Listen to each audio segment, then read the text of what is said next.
Bienvenidos, amados hermanos, a nuestro servicio de adoración de hoy día, 1 de noviembre del año 2020.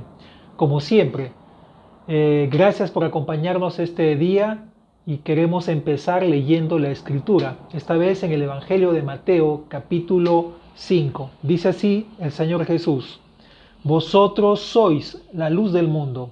Una ciudad asentada sobre un monte no se puede esconder. Ni se enciende una luz y se pone debajo de un almud, sino sobre el candelero, y alumbra a todos los que están en casa.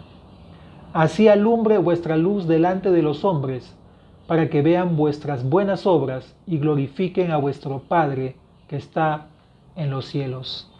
Oremos. Señor, tú nos has llamado la luz de este mundo. Reconocemos que en nosotros mismos no tenemos esa capacidad de alumbrar, sino es porque tenemos una relación, una comunión contigo. Tú eres la luz de este mundo. Y ha sido, Señor, por esa conversión, esa regeneración que hemos experimentado en nuestras vidas al confesar nuestros pecados y creer en Jesucristo como Salvador y Señor, a quien tú enviaste, oh Dios, para morir en nuestro lugar por nuestros pecados, que hemos llegado a ser la luz de este mundo también. Santo Dios, sigue perfeccionándonos para que alumbremos tal como cuando tú estuviste aquí en esta tierra, Señor. Oh Dios, ahora somos nosotros esas luminarias que tú deseas alumbrar en medio de las tinieblas. Úsanos para la gloria de tu nombre, Señor, y para la proclamación de tu verdad en medio de este mundo. Te lo pedimos humildemente en el nombre de Cristo Jesús. Amén y amén. Y ahora alabemos al Señor, amados.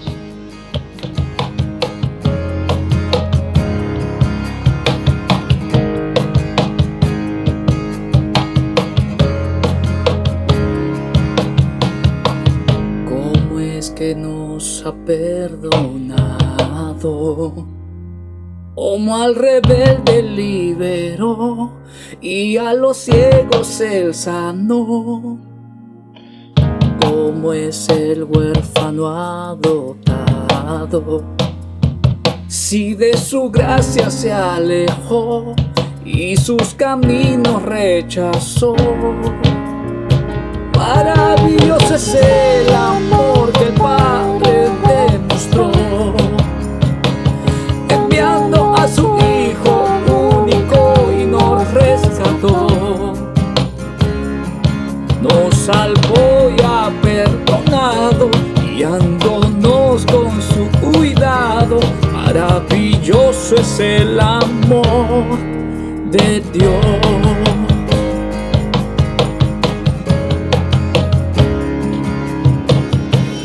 Tu amor nos colma de bondades, tu gracia a la vida da color. Tú nunca nos dejarás, Señor. Tu espíritu lo has derramando, nuestra adopción ya confirmó y el porvenir aseguró.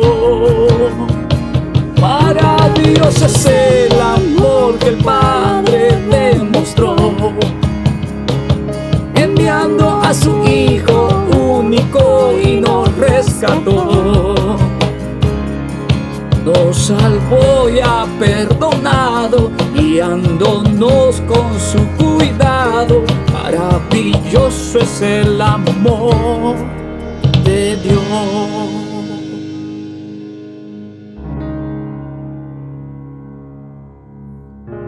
Aunque el sufrir abunde aquí, confiamos que somos de Él. Cantemos hoy, Abba Padre. Aunque el sufrir abunde aquí, confiamos que somos de Él. Cantemos hoy, Abba Padre. El sufrir abunde aquí, confiamos que somos de Él. Cantemos hoy, Abba Padre. Maravilloso es el amor que el Padre demostró,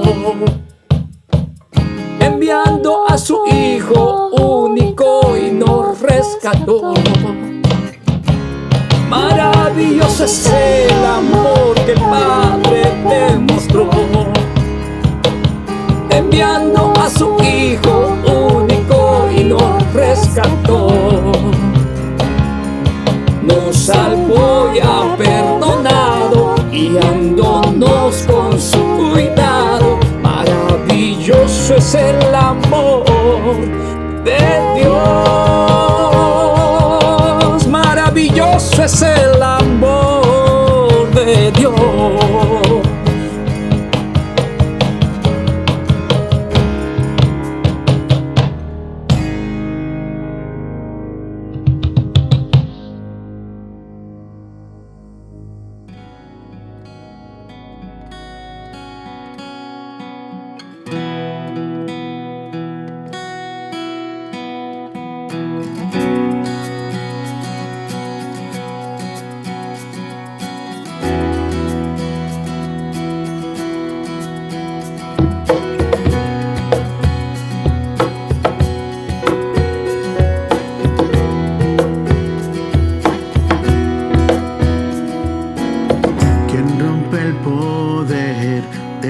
Pecado, su amor es fuerte y poderoso, el Rey de gloria, el Rey de majestad.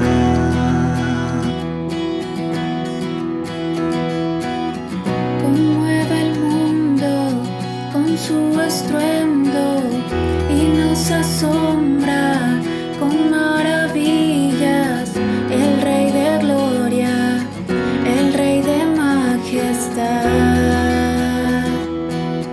Gracias sublime es, perfecto es tu amor.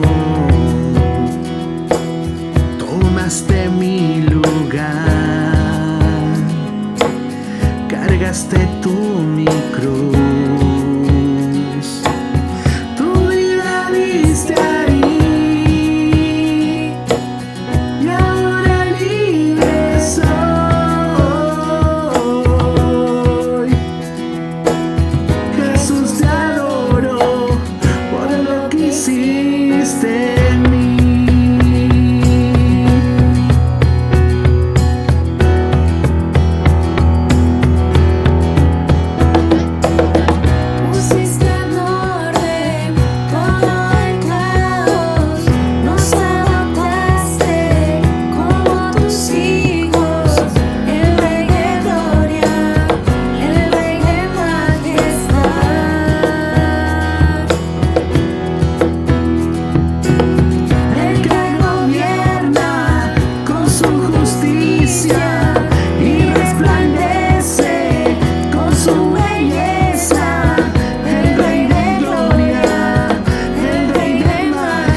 Es el Cordero de Dios, digno es el Rey que la muerte venció, digno es el Cordero de Dios, digno es el Rey que la muerte venció, digno es el Cordero de Dios, digno es el Rey que la muerte venció. Es el Cordero de Dios, digno, digno. Gracias sublime es,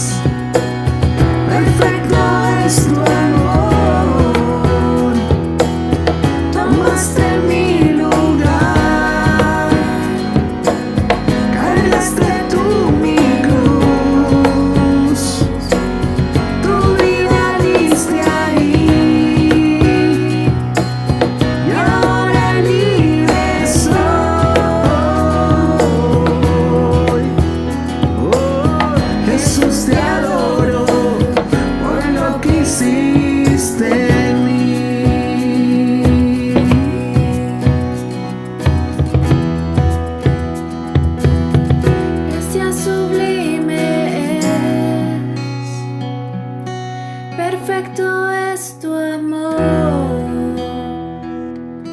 Tomaste mi lugar, cargaste tú mi cruz,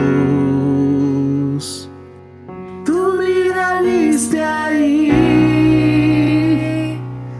y ahora libre soy.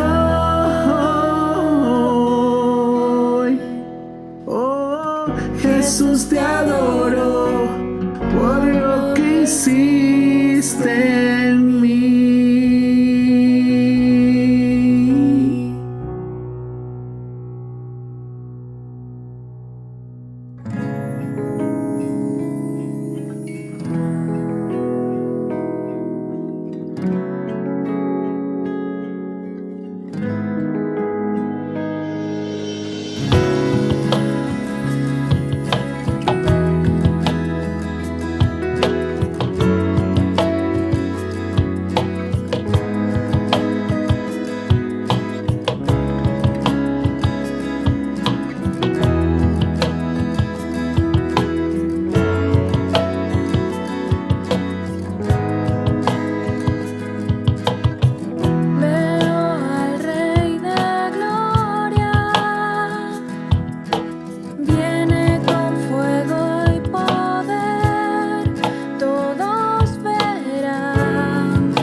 universo en tinieblas sería impensable.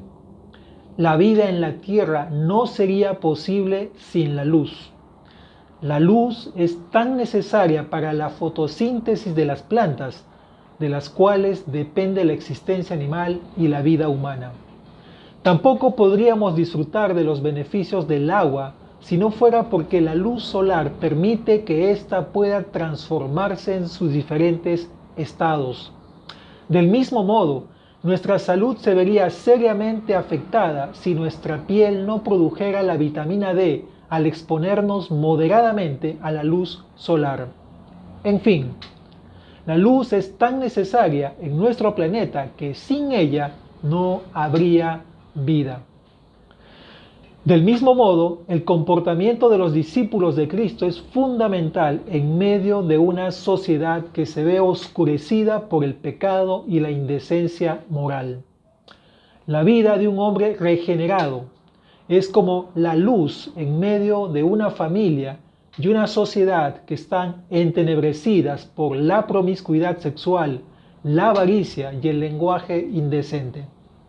El apóstol Pablo va a señalar que el nuevo hombre se caracteriza por ser luz entre las tinieblas, como nos dice el pasaje que estudiaremos a continuación.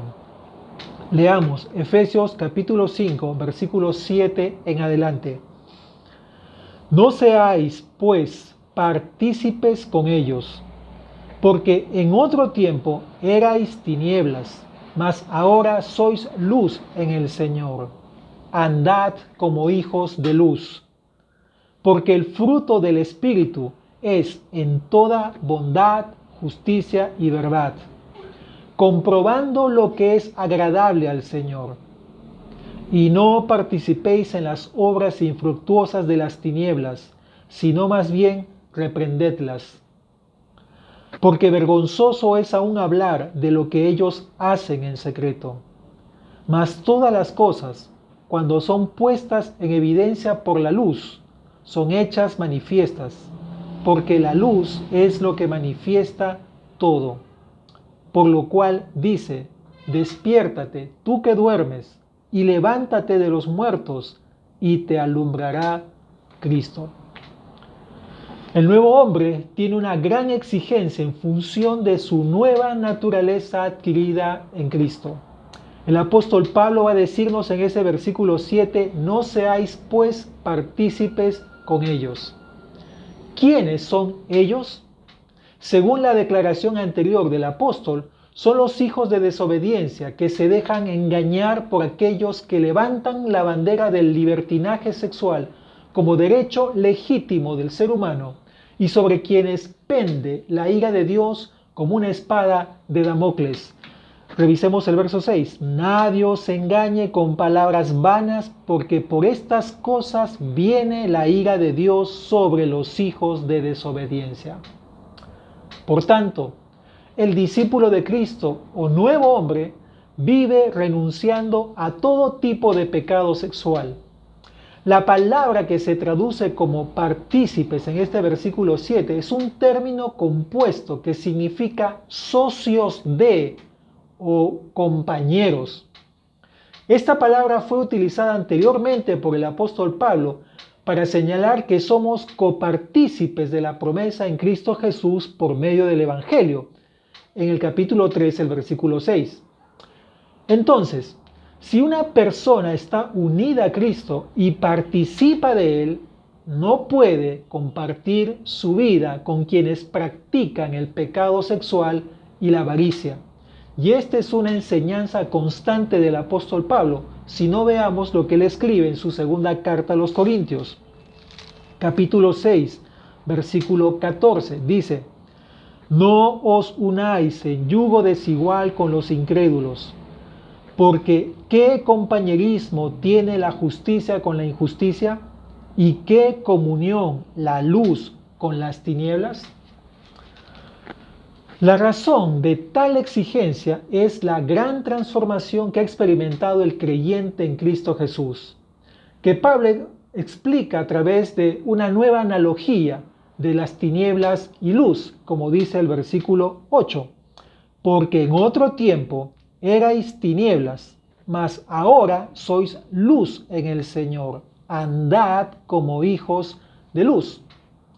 Este versículo es un excelente resumen de una buena parte de esta carta y de la teología de Pablo.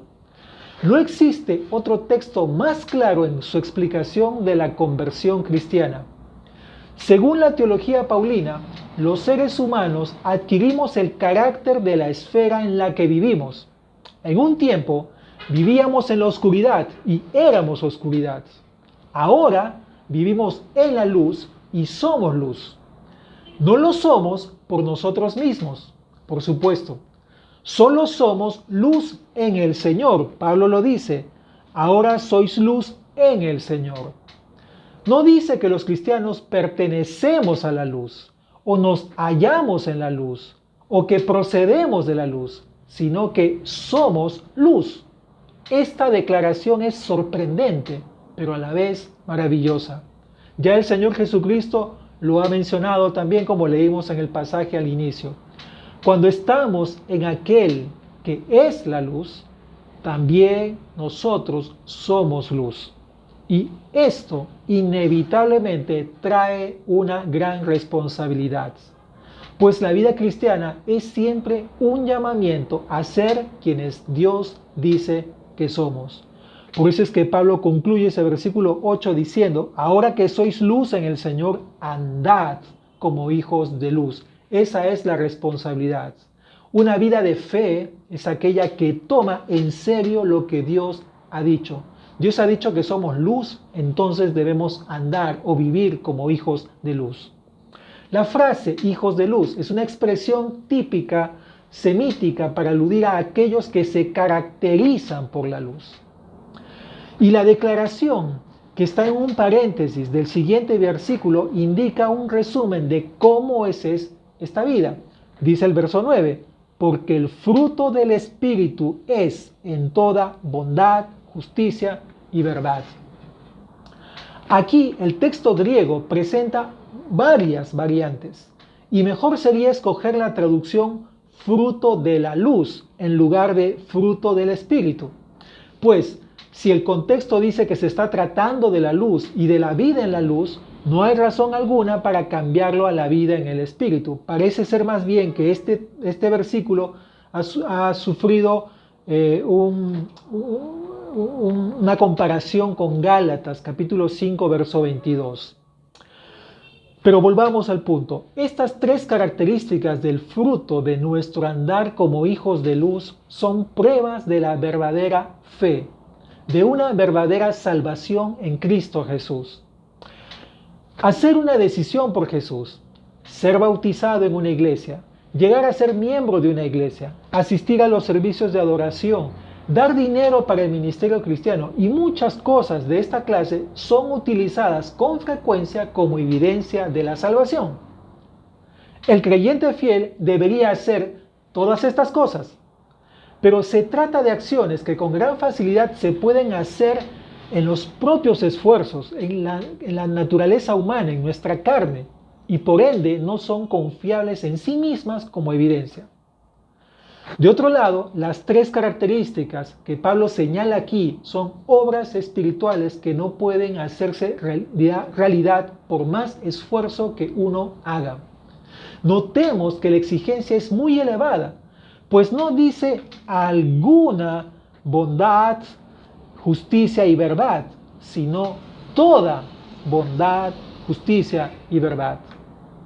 La palabra bondad es la generosidad de corazón y de acción. La raíz griega significa ser útil o servicial. Es el resultado del carácter que combina la justicia con amor. Pedro, en su discurso en la casa de Cornelio, testificó que Cristo anduvo haciendo bienes. Bondad es el opuesto a toda malicia que Pablo menciona en el capítulo 4, versículo 31, y a toda inmundicia que menciona en el capítulo 5, versículo 3. Obviamente, esta es una perfección divina comunicada por el Espíritu Santo. No se trata de una bondad innata o natural del ser humano. El término justicia tiene que ver en relación con el ser humano con un comportamiento o conducta justa. Tiene que ver con las relaciones correctas con los demás. Mientras que los incrédulos se comportan con injusticia, practicando el pecado sexual y la avaricia, el hombre regenerado en Cristo actúa en una forma completamente diferente. Vivir en justicia es ajustar la vida completamente a la voluntad de Dios, que es justo. La palabra verdad tiene que ver con todo aquello que es verdadero. Vivir en la verdad es llevar a cabo un comportamiento del que nadie puede dudar. De la misma manera que nadie puede dudar de la palabra del Señor, de las promesas de Dios, así tampoco debiera haber duda de las palabras del creyente, de las promesas del creyente. Tan fiel debe ser el comportamiento del nuevo hombre en Cristo que no debe precisar apoyar sus palabras en juramentos. Si no, recordemos lo que Jesucristo dijo: pero sea vuestro hablar sí, sí, no, no, porque lo que es más de esto, de mal procede. Sin este tipo de fruto que Pablo menciona aquí en el versículo 9, no hay evidencia de la vida de Dios en una persona. No existe tal cosa como un cristiano sin fruto. Donde hay vida, hay evidencia de vida. Así como donde hay muerte, habrá evidencia de muerte. Un cristiano puede caer en pecado, y cuando lo hace, la fructificación de su vida se ve mermada, se ve afectada, pero la ausencia completa de cualquier fruto en toda bondad, justicia y verdad simplemente demuestra la ausencia completa de salvación. En resumen, la ética del que vive como hijo de luz se centra en producir acciones caracterizadas por toda clase de bondad, justicia y verdad. Asimismo, esta ética del nuevo hombre está siempre basada o fundamentada en lo que agrada a Dios. Si no, miren lo que continúa diciendo Pablo. Versículo 10. Comprobando lo que es agradable al Señor. La palabra que se traduce como comprobando significa poner a prueba, examinar, discernir, en el sentido de determinar el valor de algo o la validez de algo. Por tanto, la existencia del nuevo hombre que vive en la luz exige una continua toma de decisiones, para lo cual la Escritura sirve como parámetro de valoración que le indique lo que es correcto. El creyente debe examinar cada acción que está emprendiendo o está a punto de emprender para comprobar, es decir, valorar, sopesando bien, como en una balanza, aquello que es agradable al Señor. El adjetivo agradable expresa la condición de aquello que Dios considera como correcto. El creyente debe seguir el modelo del Señor Jesucristo. Quiero llevarlos un ratito a Juan capítulo 8, verso 29. Dice allí la palabra de Dios: porque el que me envió conmigo está. No me ha dejado solo el Padre, y noten esto, porque yo hago siempre lo que le agrada. ¿No será que mucho de nuestro sentimiento de soledad o de inadecuación en medio de este mundo sea porque no estamos haciendo lo que le agrada al Padre? Es una pregunta que bien vale plantearnos. El creyente, al examinar las acciones a realizar, debiera comprobar que cada una de ellas está siendo de agrado de Dios, apartándose de todo aquello que no lo sea. Este es el modo de vida que complace al Señor, pues el verbo comprobando es un participio presente, lo que indica una atención permanente. Es decir, constantemente el creyente debe estar comprobando sus acciones, sus actitudes, sus palabras, para ver si son agradables a Dios o no lo son. Por otro lado, el mandamiento de no ser compañeros de los desobedientes, como Pablo nos lo plantea en el versículo 7, se amplía con la orden de no participar de sus obras tampoco. Miren lo que dice el verso 11 y 12. O sea, no es suficiente no ser compañeros de los incrédulos, sino que Pablo nos dice que no debemos participar siquiera de sus obras. Y no participéis en las obras infructuosas de las tinieblas, sino más bien reprendedlas, porque vergonzoso es aún hablar de lo que ellos hacen en secreto.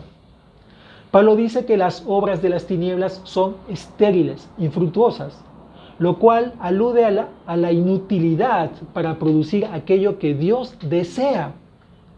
Note que Pablo llama al resultado de una vida en la luz como fruto, mientras que a las acciones de los que viven en tinieblas, él les nombra obras. Él hace la misma diferencia en su carta a los Gálatas. Dice así, por ejemplo, Gálatas capítulo 5, verso 19. Y manifiestas son las obras de la carne, que son adulterio, fornicación, inmundicia, lascivia. Pasemos ahora al verso 22. Dice, mas el fruto del Espíritu es amor, gozo, paz, paciencia, benignidad, bondad, fe. Estas obras que Pablo nos prohíbe participar están en consonancia con la oscuridad, no con Cristo. Tales obras no producen nada de valor para Dios. Si los cristianos somos luz, entonces no podemos participar en este tipo de hechos. No obstante, la separación que demanda Pablo no es una separación, no es un retraimiento, sino más bien es un enfrentamiento. Él dice, reprendedlas, o sea, hablando de estas obras. Y esta palabra tiene el matiz de corregir, de convencer a alguien. Aunque Pablo no nos da indicaciones concretas para esta confrontación o esta reprensión, no hay duda de que el apóstol no está pensando en una separación física y un rechazo del contacto con esa clase de personas, sino en la negativa a participar en acciones indecentes. A fin de cuentas, el contacto con los no cristianos es necesario para que la luz pueda conseguir su propósito. Si no, ¿cómo es que nosotros pudimos llegar a conocer a Cristo? Si no fue porque alguien que era luz alumbró en medio de nuestras tinieblas. Al parecer, los hechos vergonzosos, demasiado indecentes para hablar de ellos, aluden a la impureza sexual que Pablo ya señaló anteriormente. La cuestión es si esta reprensión de la que habla Pablo es meramente negativa, es decir, una denuncia de los pecados de la gente, o si tal vez existe algún elemento positivo. Es decir, no solo denunciar, sino también transformar. El contexto parece requerir ambas cosas, porque Pablo termina diciendo este pasaje de esta manera, verso 13, mas todas las cosas, cuando son puestas en evidencia por la luz, son hechas manifiestas, porque la luz es lo que manifiesta todo. Y concluye, por lo cual dice, despiértate tú que duermes y levántate de los muertos y te alumbrará Cristo. Que esa ha sido una experiencia personal de cada uno de los que podemos testificar de una nueva vida en Cristo. La tarea de denunciarlas o desenmascararlas, estas obras se realizan cuando el nuevo hombre muestra su buena conducta. De la misma manera que la suciedad de un ambiente cerrado se manifiesta con mucha claridad con el ingreso de la luz natural, del mismo modo, la conducta impía de los incrédulos se hace notoria al ser comparada con el comportamiento del creyente. Al vivir nosotros en obediencia a Dios, ese hecho es en sí mismo un testimonio contra lo que es malo. Cuando quienes viven a nuestro alrededor nos ven ayudando en lugar de explotando a una persona, cuando nos oyen hablando con decencia, con pureza, cuando nos observan hablando la verdad y no con mentiras o engaños, nuestro ejemplo será de por sí una reprensión con autoridad del egoísmo, la deshonestidad y la falsedad.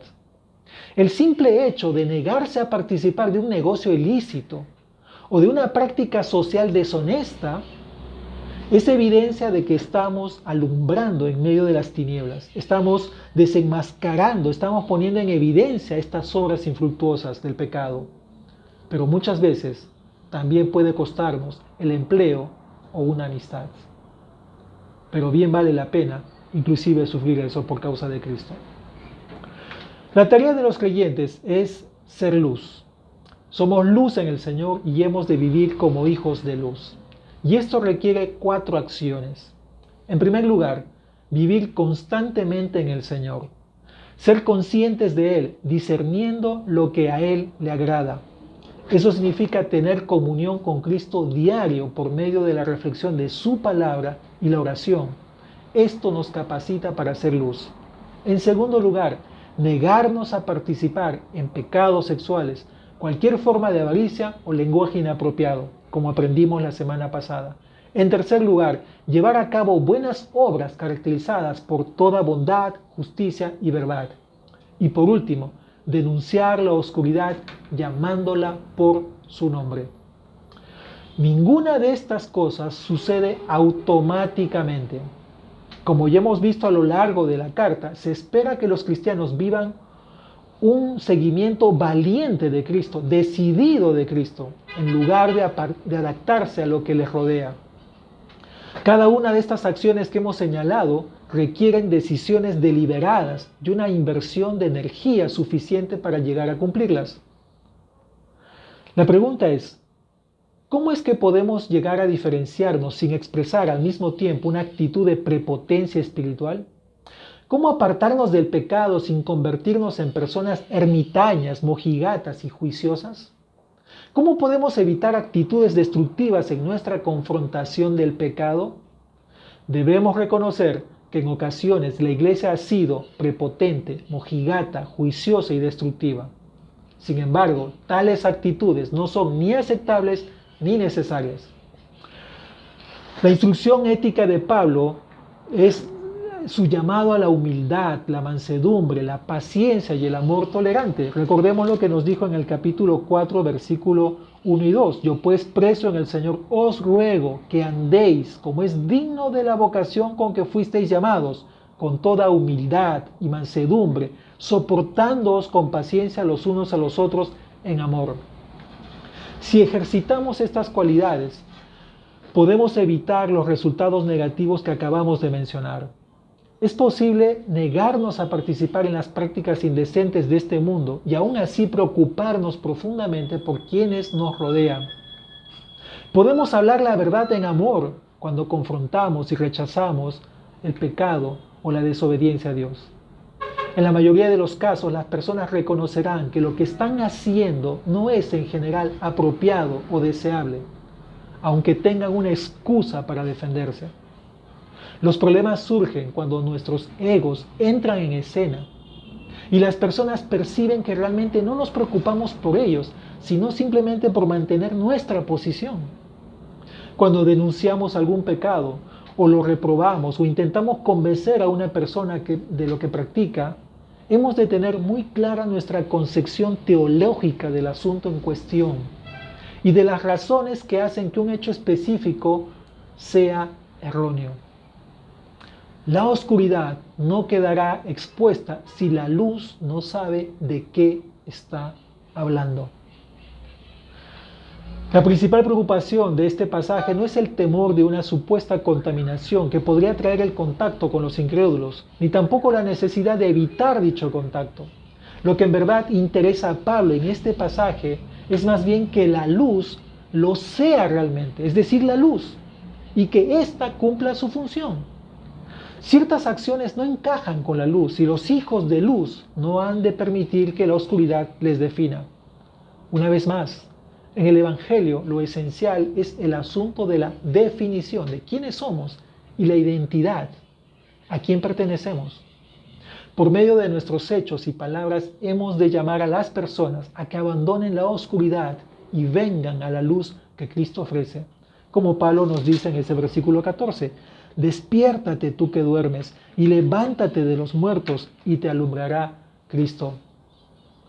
Es posible que las personas detesten la luz y se decidan por la oscuridad, pero deberían hacerlo porque sus obras son malas, no porque la luz les es ofensiva, les es destructiva. La luz no puede ser ofensiva, puesto que produce bondad, justicia y verdad, como dice Pablo en el versículo 9. La luz es el lugar en que las personas encuentran la gracia de Dios para hacer frente a la verdad y ser transformadas por Cristo.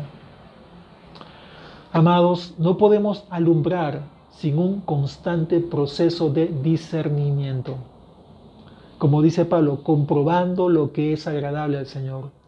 Toda nuestra vida ha de ser dirigida por aquello que agrada a Cristo, aquello que es adecuado, que edifica a su pueblo. Y aquí no existe ningún legalismo. La vida y las relaciones personales con cristianos y no cristianos no están determinadas o no deberían estar determinadas por reglas humanas, sino por nuestra vida con Cristo, en cuya comunión se decide qué es lo que ha de hacerse en cuestiones de carácter personal y relacional. La separación de este mundo, la distinción que hemos de tener o hacer, es algo que procede de nuestro interior, de nuestra comunión con Cristo. Solo podemos ser luz si vivimos la verdad de nuestra comunión con Cristo. Dejemos que nuestra luz alumbre a este mundo de tinieblas. Dejemos que nuestro testimonio, que agrada a Dios, alumbre las tinieblas de este mundo. ¿Oramos? Padre, tú nos llamas, Señor, a no participar de los hijos de desobediencia ni a participar de sus obras infructuosas, a separarnos de ellos, a distinguirnos de ellos. Pero no estás queriendo decir que nos aislemos de este mundo, que nos escapemos a un desierto, nos metamos a un monasterio para evitar el pecado del mundo. Lo que tú nos estás diciendo es que comprobemos diariamente aquello que te agrada a ti, ya que hagamos, Señor, practiquemos ese fruto de bondad, justicia y verdad en nuestras vidas. Señor, ayúdanos a discernir en nuestras vidas aquello que estamos haciendo, nuestra conducta con nuestras esposas, nuestros esposos, nuestros hijos, nuestros vecinos, en nuestros tratos comerciales, Señor, en nuestro trato con nuestro prójimo. Ayúdanos a discernir si eso es correcto y te agrada, Señor, para que con nuestras actitudes nosotros demostremos que somos la luz, Señor, y estas personas se sientan reprendidas por nuestro comportamiento, por nuestra conducta correcta, Señor, o por nuestro afecto, Señor. Padre, y como dice la Escritura, permite que a través de nuestro testimonio estas personas puedan venir a los pies de Cristo, así como un día nosotros también lo experimentamos. Te pedimos esto, Señor, que hagas con tu iglesia, sigue transformándola, síguela haciendo a la imagen y semejanza de tu Hijo Jesucristo.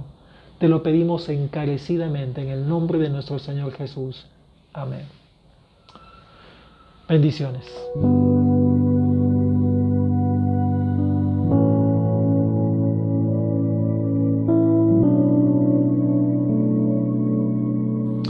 Como es habitual en nuestra denominación, celebramos la Santa Cena, que es una ceremonia en la cual recordamos el sacrificio de Jesucristo por nuestros pecados.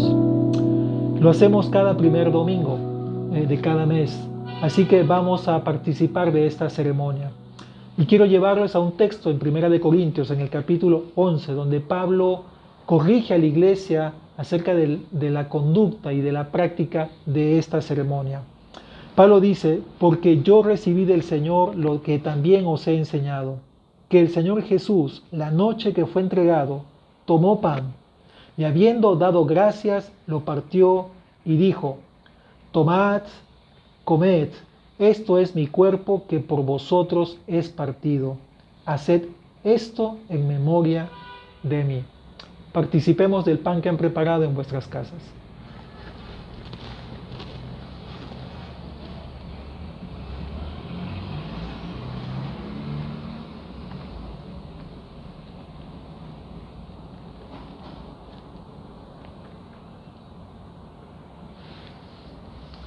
Y el apóstol continuó diciendo, asimismo, tomó también la copa después de haber cenado, diciendo, esta copa es el nuevo pacto en mi sangre.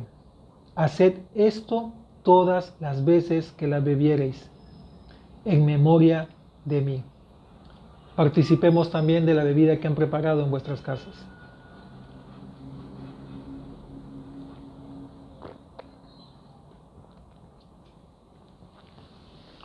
Pablo concluye, así pues, todas las veces que comiereis este pan y bebiereis esta copa, la muerte del Señor anunciáis hasta que Él venga. Demos gracias. Señor, recordamos con mucha gratitud, con mucha solemnidad, el hecho de que hayas enviado a tu Hijo Jesucristo para salvarnos de nuestros pecados. Justamente, Señor, nosotros merecíamos morir por causa de nuestra maldad, de nuestra iniquidad. Porque, Señor, te hemos aborrecido a ti y a tus mandamientos, incumpliéndolos, no guardándolos. Pero en tu misericordia y en tu gracia infinita, Señor, enviaste a Jesucristo para que Él cumpliera perfectamente toda tu ley y muriera en nuestro lugar, en sustitución por el pecador. Y tú has determinado que todo aquel que confiese a Jesucristo como Salvador y Señor, sea salvo, sea justificado, tenga vida eterna, Señor. Y nosotros somos parte de ese pueblo que te has dignado a salvar. Te agradecemos, Padre, y los recordamos de esta manera, celebrando esta sencilla ceremonia. Oh Padre, te adoramos en el nombre de Jesús. Amén. Y amén.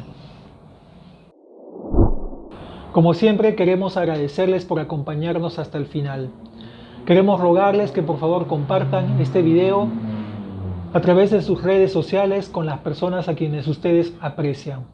Y queremos informarles acerca de nuestra campaña de donación. Hasta ahora tenemos ya 20 personas inscritas, pero necesitamos unas 10 personas más para poder completar el cupo. Así que le animo a que pueda comprometerse con esta buena manera de demostrar su amor por aquel prójimo y por aquellos que aún no conocen de Jesucristo. Así como el Señor vino para dar su sangre por nuestros pecados, es una forma sencilla y simple de poder imitarle, compartir nuestra sangre con aquellos que también lo necesitan. Gracias, lo esperamos. Inscríbase por favor y Dios mediante nos veremos hasta la próxima semana. Bendiciones.